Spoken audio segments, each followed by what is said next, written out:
سورۃ القلم کی آیت نمبر 48۔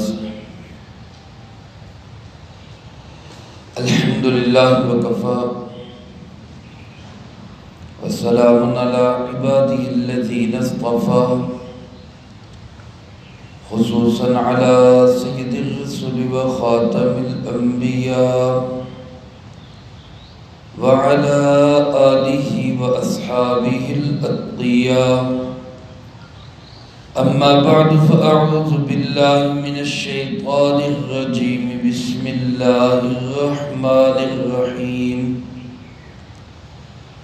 فاصبر لحکم ربک ولا تکن كصاحب الحوت اذ نادى وهو مكظوم لولا ان تداركه نعمة من ربه لنبذ بالعراء وهو مذموم فاجتباه ربه فجعله من الصالحين۔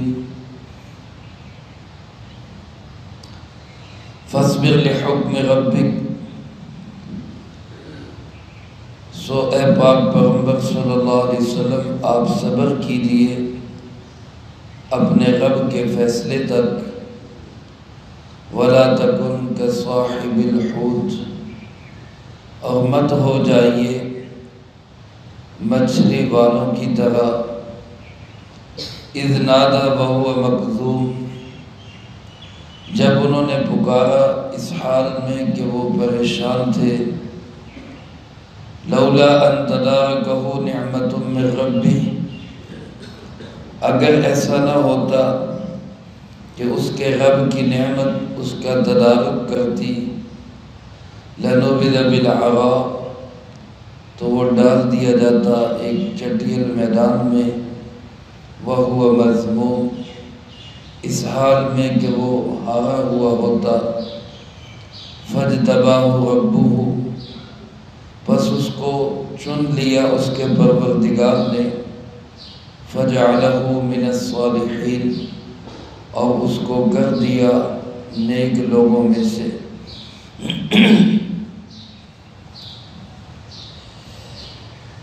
اس سے پہلی آیات مبارکہ میں جناب محمد کریم صلی اللہ علیہ وآلہ وسلم کے متعلق مشرکین عرب نے جو ایک لفظ بولا، نعوذ باللہ، مجنون ہونے کا، اللہ پاک نے اس کا بڑی تفصیل کے ساتھ جواب دیا۔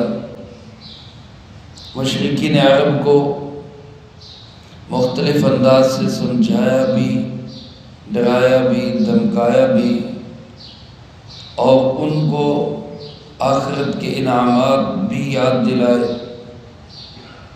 آخر میں اللہ رب العالمین اپنے محبوب کبریا جناب محمد مصطفیٰ صلی اللہ علیہ وآلہ وسلم کو تسلی اور صبر کا حکم دے رہے ہیں۔ فرمائے فاصبر لحکم ربک،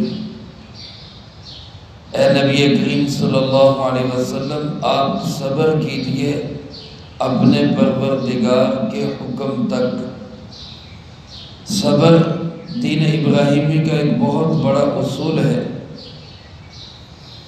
اللہ رب العالمین نے صبر کے بے شمار مراتب اور فضائل قرآن کریم میں بھی بیان فرمائے گئے۔ اس سے بڑھ کر صبر کی فضیلت اور اہمیت کیا ہوگی کہ اللہ پاک فرماتے ان اللہ مع الصابرین، صبر کرنے والوں کے ساتھ خود اللہ رب العالمین ہوتا ہے۔ حدیث پاک میں رسول اللہ صلی اللہ علیہ وسلم نے صبر کی بڑی اہمیت بیان فرمائی۔ ایک جگہ صلی اللہ علیہ وسلم نے ارشاد فرمایا، قیامت کے دن جب وہ لوگ جن کی زندگی عافیت میں گزری، یعنی ان پہ کوئی مصیبت، کوئی پریشانی، کوئی دکھ تکلیف آئی نہیں کہ جس پہ ان کو صبر کرنا پڑے، وہ لوگ جب ان لوگوں کا بہترین اجر اور انعام دیکھیں گے جنہوں نے دنیا میں مشکل حالات میں صبر کیا ہوگا، فرمایا کہ یہ عافیت والے تمنا کریں گے کہ کاش کہ ہمارے جسم دنیا میں کینچیوں سے کاٹ دیے جاتے اور ہم صبر کرتے اور آج ہمیں اس صبر کا اجر ملتا۔ مفہوم عرض کر رہا ہوں، اللہ پاک کمی بیشی معاف فرمائے۔ تو معلوم یہ ہوا کہ صبر ایک بہت بڑی نعمت ہے۔ انسان اللہ رب العالمین سے عافیت ہی مانگے، مشکل حالات میں صبر کرنا یہ ہر ایک کے بس کی بات نہیں، لیکن ساتھ یہ بھی مانگے کہ اللہ رب العالمین اگر کوئی مشکل حالات آ جائے تو صبر کی بھی توفیق نصیب فرمائے۔ یہ ایسا حکم ہے جس کا اللہ رب العالمین نے اپنے انبیاء علیہ السلام کو خاص طور پہ حکم دیا، بالخصوص رسول اللہ صلی اللہ علیہ وسلم کو قرآن کریم میں جا بجا صبر کی تلقین کی گئی۔ علماء نے لکھا ہے کہ صبر 3 طرح کا ہوتا ہے۔ ایک صبر تو مشہور و معروف ہے جو ہم سب جانتے ہیں کہ کئی مصیبت آ جائے، پریشانی آ جائے، دکھ تکلیف آ جائے، آسمانی آ جائے، کسی انسان کی طرف سے آ جائے، اس پہ صبر کر لینا، سہ جانا، برداشت کر لینا، بدلہ نہ لینا، اس کو صبر کہا جاتا ہے۔ یہ بھی صبر ہے، کوئی شک نہیں، بہت بڑی چیز ہے اور اس کے اندر بھی بہت ہی اجر ہے۔ ایک دوسرا صبر یہ ہے کہ انسان نیکی کے کام کو پابندی کے ساتھ کرے، یہ بھی علماء نے لکھا ہے صبر ہے، کیونکہ صبر کا لفظی معنی جو ہے وہ جم جانا، ڈٹ جانا۔ اگر ایک انسان نیکی کا کام شروع کر لیتا ہے پھر اس پہ پابندی کرتا ہے، ہمیشہ اس کو کرتا ہے، یہ بھی انسان صابر کہلاتا ہے۔ جیسا کہ ایک حدیث پاک میں بھی آپ صلی اللہ علیہ وسلم کا ارشاد مبارک ہے کہ خیر العمل ما قل و دیما، بہترین عمل وہ ہے جو تھوڑا ہو اور پابندی کے ساتھ مسلسل ہو۔ یہ نہیں کہ ایک وقت تو بندہ بڑے نفل پڑھ لے اور بڑی عبادتیں کر لے اور دوسرے وقت میں فرض سے بھی جاتا رہے۔ اس سے بہتر یہ ہے کہ بے شک فرض پڑھے لیکن پابندی کے ساتھ پڑھے، اس میں پھر جو ہے وہ یہ نہ ہو کہ کبھی پڑھ لیا کبھی چھوڑ دیا۔ تو نیکی کے کام پہ صبر کرنا یہ بھی صبر ہے۔ اور تیسرا صبر یہ ہے کہ انسان گناہوں سے بچے۔ گناہ ایک ظاہری طور پہ لذات ہوتی ہیں، خواہشات ہوتی ہیں، انسان کا نفس چاہتا ہے برائی کرنے کو، لیکن اپنے نفس کو کنٹرول کرنا، روک کے رکھنا، برائی کے قریب بھی نہ جانا، یہ بھی صبر ہے۔ اور یہ بھی صبر کی بہت اعلیٰ قسم ہے کہ انسان اپنے آپ کو گناہوں سے بچائے۔ فرمایا کہ رسول اللہ صلی اللہ علیہ وسلم کے لیے جس صبر کا حکم ہے یہ کافروں کی طرف سے اذیت پہ صبر، آپ کو مجنون کہہ رہے، آپ پہ آوازیں کس رہے، آپ کو اذیتیں دے رہے، آپ کو تکلیفیں دے رہے، پریشان کر رہے، لیکن اللہ پاک فرماتے میرے محبوب صلی اللہ علیہ وسلم آپ صبر کریں۔ اور کب تک صبر کریں؟ جب تک آپ کے رب کا حکم نہیں آ جاتا، فیصلہ نہیں ہو جاتا، تب تک آپ صبر کریں۔ فرمایا بلا تکن کصاحب الحوت، آپ ان کی طرح مت بنے جو مچھلی والے تھے۔ حوت عربی زبان میں مچھلی کو کہتے ہیں، اسی طرح نون بھی عربی زبان میں مچھلی کو کہتے ہیں۔ اس سے مراد حضرت سیدنا یونس علی نبینا وعلیہ الصلاۃ والسلام ہے، جو اللہ کے ایک جلیل القدر نبی ہیں۔ عراق کے علاقے کے اندر موصل اور نینوا یہ 2 علاقے تھے۔ یہاں پہ علماء نے لکھا اس وقت بادشاہ تھا حزقیل، اس کا نام تھا، اور اس وقت میں اللہ کے 5 بڑے نبی یہاں پہ ایک وقت میں موجود تھے اس علاقے کے اندر۔ نینوا کے علاقے کے اندر کچھ لوگوں نے ظلم اور ستم کا بازار گرم کیا کمزوروں کو مارنا شروع کیا، تو مشورے کے ساتھ حضرت یونس علیہ السلام کی تشکیل ہوئی کہ یہ نینوا میں چلے جائیں، وہاں جا کے یہ تبلیغ کریں۔ حضرت یونس علیہ السلام نینوا میں پہنچے اور اپنی اس قوم کو سمجھایا، ظلم سے باز رکھا، زیادتیوں سے باز رکھا، لیکن وہ کسی طرح بھی مان کے ہی نہیں دے رہے تھے۔ جتنا سمجھاتے وہ اتنا ضد پہ اڑ گئے تھے۔ حضرت یونس علیہ السلام نے اللہ رب العالمین سے دعا کر دی کہ اللہ ان کو اب تباہ کر دے، یہ نہیں مانتے۔ اللہ رب العالمین نے اپنے نبی کی دعا کو قبول کیا اور یہ پیغام آ گیا کہ 3 دن میں عذاب آ جائے گا۔ حضرت یونس علیہ السلام نے اتنا کہا، قوم کو پتہ چلا، تو حضرت یونس علیہ السلام قوم سے الگ ہو گئے۔ لیکن جب اس قوم کو پتہ چلا کہ اللہ کا نبی اس طرح بددعا دے کر الگ ہو گیا ہے، تو قوم کے لوگوں نے سب اکٹھے ہوئے، میدان میں آئے، بچوں کو بھی لے آئے، عورتیں بھی آ گئی، جانور بھی آ گئے، سب نے آ کر اللہ سے ایسی توبہ کی، ایسا گڑ گڑائے، ایسا روئے، اللہ پاک نے سارے عذاب کے بعد بھی عذاب کو روک لی۔ سورۃ یونس 11ویں پارے کے اندر حضرت یونس علیہ السلام کے نام پہ مستقل سورت ہے، اس میں اللہ رب العالمین ارشاد فرماتے ہیں کوئی قوم ایسی نہیں گزری کہ عذاب کے آثار شروع ہو گئے ہوں اور پھر واپس لے لیا گیا، سوائے حضرت یونس علیہ السلام کی قوم کی۔ ان پہ سارے عذاب آئے، پھر اللہ پاک نے عذاب کو ہٹا لیا قوم کی معافی پر، ان کے گڑ گڑانے اور رونے دھونے پر۔ جب یہ عذاب ہٹ گیا تو حضرت یونس علیہ السلام نے خود اپنے ذہن سے ہی یہ سوچا، اب عذاب تو ہٹ گیا، اب میں جاؤں گا، لوگ کہیں گے لو جی بڑا کہتا تھا عذاب آئے گا، عذاب تو آیا کوئی نہیں۔ تو خود ہی فیصلہ کر لیا، حالانکہ اللہ کا نبی اپنی ذات سے خود فیصلہ نہیں کرتا، اللہ کے حکم کا پابند ہوتا۔ تو یہ ایک معمولی سی لغزش تھی، کوئی بہت بڑا گناہ نہیں تھا، کوئی صغیرہ گناہ بھی نہیں تھا، لیکن چونکہ اللہ کے نبیوں کا مقام بہت بلند ہوتا ہے، تو جتنا اونچا کسی کا مقام ہوتا ہے اس کو اتنا ہی محتاط رہنا پڑتا ہے، اس قدر ہی اس کو بارگاہ خداوندی کا پاس رکھنا پڑتا ہے۔ بہرحال یہ ایک معمولی سی لغزش تھی جس کی وجہ سے اللہ پاک نے آزمائش میں ڈال دی۔ چنانچہ قرآن کریم میں دوسری جگہ پہ فرمایا اپنے علاقے سے نکلے تو سمندر میں کشتی جا رہی تھی، اس میں بیٹھے، کشتی بحر میں پھنس گئی، اور پھر اللہ کی شان، کشتی کے لوگ کہنے لگے کوئی ایک بندہ ایسا ہے کہ جو اپنے مالک سے ناراض ہو کے آیا ہے، اس کی وجہ سے کشتی جو ہے نا وہ ڈول رہی ہے، وہ اتر جائے تاکہ سب کی جان بچ جائے۔ کوئی نہ اترے، قرآن اندازی کی گئی، فَسَاهَمَ فَكَانَ مِنَ الْمُدْحَضِينَ۔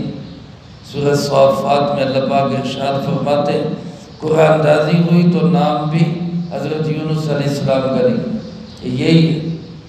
اب اللہ تیار نہ ہو کہ آپ تو بڑے بزرگ آدمی ہیں، کوئی غلام نہیں لگتے، کسی کے نوکر اور ملازم نہیں لگتے، آپ کیسے مالک سے ناراض ہو گئے؟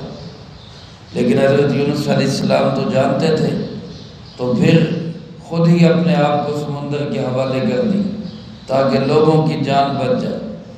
اللہ کا غیبی نظام حرکت میں آیا، ایک مچھلی نے پیٹ میں لے لی، اب وہ مچھلی کا پیٹ حضرت یونس علیہ السلام کی گویا آرام گاہ بن گیا۔ اب اس کی خوراک نہیں تھا، مچھلی کے پیٹ میں جائیں اور وہاں پہ خوراک کی طرح ہضم ہو جائے، ایسا نہیں، بلکہ ان کا چند دن کا ٹھکانہ بن گیا۔ اور اس ٹھکانے کے اندر اللہ پاک فرماتے اذ نادا وهو مکظوم، جب اس نے پکارا اس حال میں کہ وہ پریشان تھا۔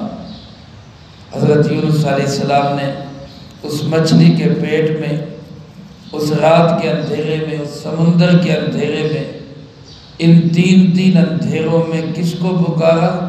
اللہ رب العالمین۔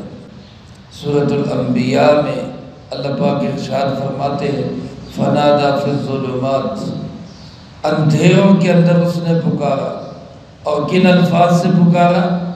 اللہ الہ الا انت سبحانک انی کنت من الظالمین، اللہ تیرے سوا کوئی معبود نہیں، تو ہی ہے مشکل کشا، تو ہے حاجت روا، تو ہے بگڑی بنانے والا، تو ہے ان حالات میں بھی میرا مددگار تو ہی ہے، سبحانک تو پاک ہے، انی کنت من الظالمین بے شک میں ہی قصوروار، میں ہی خطا کار۔ تو اللہ کے نبی نے اللہ کو ہی پکارا، اور حدیث پاک میں رسول اللہ صلی اللہ علیہ وسلم نے ارشاد فرمایا دعوت المکروب دعوت یونس علیہ السلام، او کما قال علیہ السلام، فرمایا کہ جو بندہ پریشانیوں میں گھرا ہو، مشکلوں میں گھرا ہو، کسی بھی قسم کے حالات کے اندر پھنس جائے، اس کو وہی دعا کرنی چاہیے جو مچھلی والے نبی حضرت یونس علیہ السلام نے دعا کی تھی، اور وہ دعا کیا ہے؟ لا الہ الا انت سبحانک انی کنت من الظالمین۔ بعض اوقات فرماتے اس کے پڑھنے کا طریقہ یہ ہے کہ 1.25 لاکھ دفعہ اس کو پڑھا جائے، چند لوگ جمع ہوں مل کے 1.25 لاکھ دفعہ اس کو پڑھ لیں، اللہ پاک پریشانیوں کو دور فرما دے۔ بعض اوقات فرماتے کہ اس کو چند مخصوص دنوں تک 11 دن یا اس سے کم و بیش 300 دفعہ روزانہ عشاء کی نماز کے بعد اکیلا بندہ بیٹھ کے تنہائی کے اندر اس کو پڑھے، اس کی برکت سے اللہ پاک اس کے مسائل کو حل فرما دیتا۔ تو بہرحال یہ ایک بڑی اکثیر دعا اور نسخہ ہے۔ اللہ پاک فرماتے جب اس مچھلی والے نے پکارا اس حال میں کہ وہ مغزوم پریشان تھا، وہ انتہائی دل گرفتہ تھا، قزم کا من ہوتا ہے گھٹن میں ہونا، وہ گھٹن میں تھا، مچھلی کے پیٹ کی گھٹن، سمندر کی تہہ کی گھٹن، پھر سب سے بڑھ کر اس بات کی گھٹن کہ میرا رب کہیں مجھ سے ناراض نہ ہو۔ یہ سب سے بڑی گھٹن ہوتی ہے کہ کوئی پیارا ناراض ہو جائے، اور اللہ ہمارے سب سے پیارے۔ اور اللہ پاک فرماتے لولا ان تدارکہ نعمت من ربی، اگر ایسا نہ ہوتا کہ اللہ کی نعمت، اس کے پروردگار کا احسان اس کا تدارک نہ کرتا، اس کے شامل حال نہ ہوتا، تو لنبذ بالعراء وهو مذموم، اس کو ایک میدان کے اندر چٹیل میدان میں ڈال دیا جاتا، اور وہ ایسا ہوتا کہ وہ ہارا ہوا ہوتا، اس کو پھر کچھ سجھائی نہ دیتا کہ میں کیا کرتا۔ اللہ کی نعمت، اللہ کا احسان شامل حال ہوا، دعا قبول ہوئی، ان کی لغزش اور معمولی سی وہ اللہ رب العالمین کی بارگاہ میں جو بہت معمولی سا ایک نقص تھا اس کو بھی معاف کر دیا گیا، اور مچھلی نے دوبارہ ان کو دنیا کے اندر ساحل سمندر پہ ان کو ڈال دی۔ اللہ کی شان وہاں کدو کی بیل وہ اللہ پاک نے اگائی، اس نے حضرت یونس علیہ السلام کو اپنی پناہ میں لیا۔ رسول اللہ صلی اللہ علیہ وسلم کدو سے اور اس کی بیل سے بڑی محبت فرماتے تھے۔ کدو ایک مرطوب سبزی ہے جو بڑی ذہن کو مضبوط کرنے والی اور بڑی اچھی چیز ہے۔ اللہ کے محبوب صلی اللہ علیہ وسلم بھی اس کو پسند فرماتے۔ پھر اللہ رب العالمین نے وہاں آپ کی کفالت کی، اور دوبارہ فرمایا فَأَرْسَلْنَاهُ إِلَى 100,000 أَوْ يَزِيدُونَ، اللہ رب العالمین نے 1,00,000 سے زیادہ انسانوں کی ہدایت کے لیے پھر حضرت یونس علیہ السلام کو بھیجا۔ میرے عزیز دوستو، حضرت یونس علیہ السلام کو سامنے رکھ کے اللہ پاک نے فرمایا کہ آپ ان مچھلی والوں کی طرح نہ ہوں، لیکن یہ بات ذہن میں رکھیں حضرت یونس علیہ السلام بھی اللہ کے جلیل القدر نبی، کسی نبی کی شان میں معمولی سی بھی کمی اور نقص کو ذہن میں رکھنا یا اس کو بیان کرنا یہ انسان کے اپنے ایمان کے برباد ہونے کے مترادف ہے۔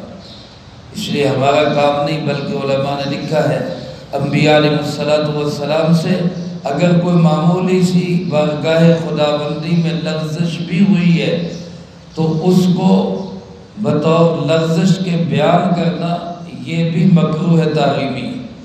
اللہ کے نبیوں کی ایسی باتوں کو خام خواہ بیان نہیں کرنا چاہیے۔ ہاں کہیں قرآن پاک کے ضمن میں آ جائے وہ بھی بڑے ادب کے ساتھ، اور آپ صلی اللہ علیہ وسلم نے بھی ارشاد فرمایا کہ کوئی شخص مجھے انبیاء علیہ السلام میں اس طرح اہمیت نہ دے کہ کسی نبی کی شان میں کمی محسوس ہو، حتیٰ کہ یونس علیہ السلام سے بھی آپ نے فرمایا اس طرح نہ بڑھائے کہ ان کی شان میں کمی محسوس ہو۔ یہ تو ایک الگ چیز ہے کہ ہمارے پیارے آقا جناب نبی پاک صلی اللہ علیہ وسلم سارے نبیوں میں سب سے اعلیٰ، سب سے برتر، سب سے افضل ہے، سب سے اللہ رب العالمین نے آپ کو بلند مقام عطا کیا ہے، لیکن آپ کا مقام بیان کرتے ہوئے انداز یہ اختیار کرنا کہ جس سے دوسرے نبیوں کی، انبیاء علیہ السلام کی شان میں کمی آئے، یہ اپنے ایمان کو خراب کرنے والی بات ہے۔ سارے ہی نبی برحق ہے، سارے ہی نبی اللہ کے سچے رسول ہے، اور سارے ہی نبی دنیا میں اپنی ڈیوٹی پوری کر کے کامیاب گئے۔ اس لیے کسی نبی علیہ السلام کے متعلق یہ ذہن میں رکھنا کہ وہ اپنے فریضہ رسالت کی ادائیگی میں ان سے کوتاہی ہو گئی تھی، یہ انتہائی خطرناک بات ہے۔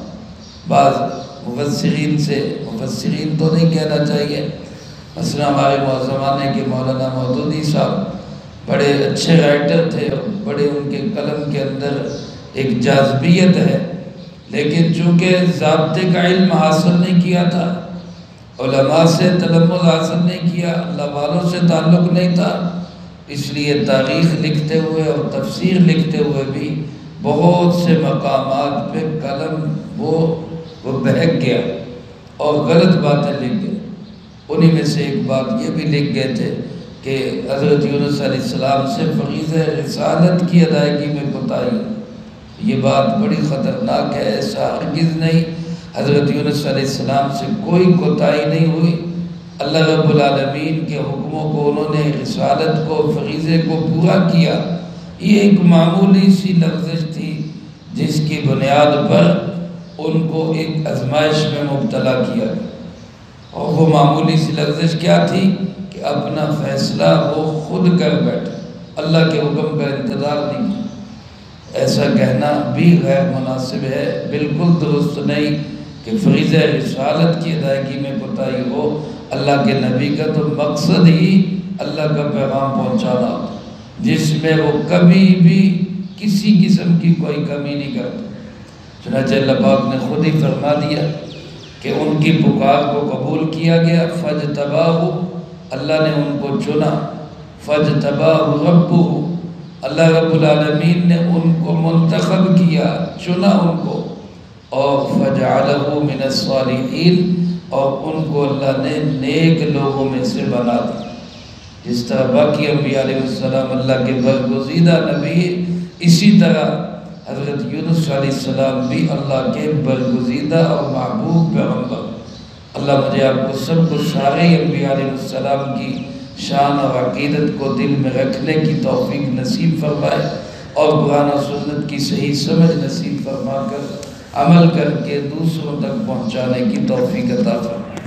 اللہم انت السلام و منک السلام، تبارک ربنا و تعالیت یا ذا الجلال والاکرام۔ اللهم أعنا على ذكرك وشكرك وحسن عبادتك، اللهم احسن عاقبتنا في الأمور كلها وأجرنا من خزي الدنيا وعذاب الآخرة، اللهم باقية كباقية الوليد، اللهم استر عوراتنا وآمن روعاتنا، اللهم إنا نجعلك في نحورهم ونعوذ بك من شرورهم، اللهم اكفنا بحلالك عن حرامك وأغننا بفضلك عمن سواك، اللهم اكفنا كل مهم من حيث شئت ومن أين شئت.